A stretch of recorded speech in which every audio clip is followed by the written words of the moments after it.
The carol that you sing right within your heart. What, like you don't sing in the car? Yeah, so my Saturday plan got screwed up because it's raining and still raining. And so no filming outside-y because it's a little too wet and the camera doesn't do so well with the water. So plan B.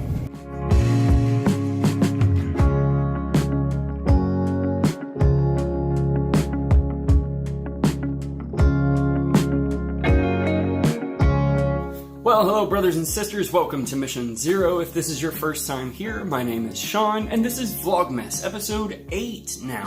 And so plan B was to just get lunch and then come home and watch movies, and so we did that for a little while. And I didn't bother taking a shower, so my hair is going to be sort of crazy and, well, whatever.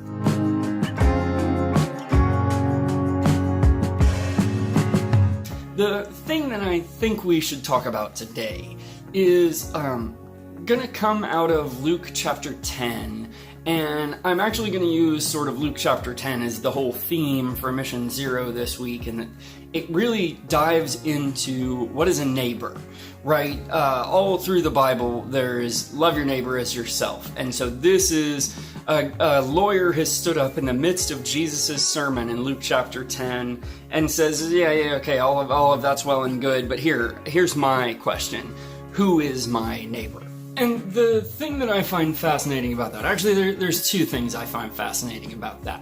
One is that this guy clearly has studied the Word, like he's asking Jesus some intelligent questions, and Jesus' answer back to the guy is actually a story. And at the end of that story, he asked the guy back, now who in that story was the neighbor?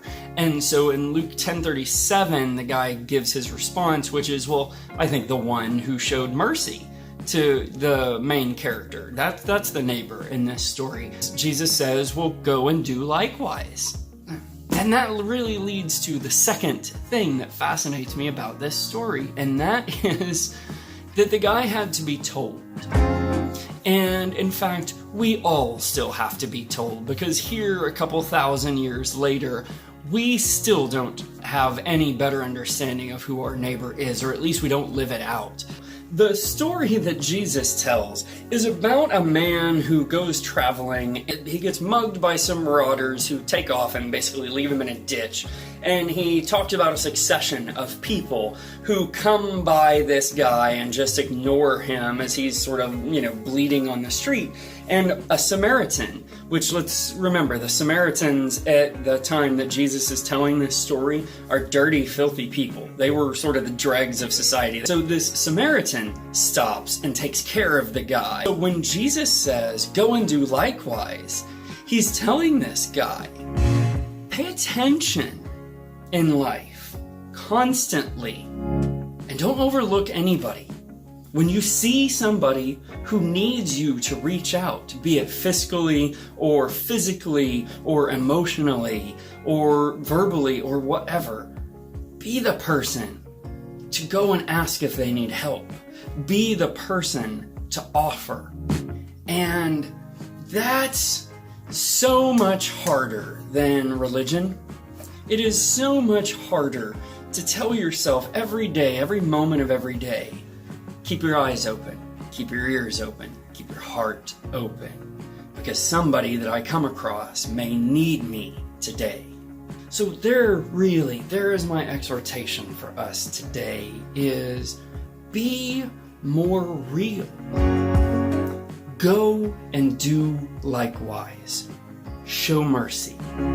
And what that means practically, see people, hear people, and open your heart to connect with them, because that is the only thing in this entire universe that actually matters. I hope that this can change something in your life, the way that it's changing something in mine this week. And may God pour out the blessings of heaven upon you. And I love you, and peace out.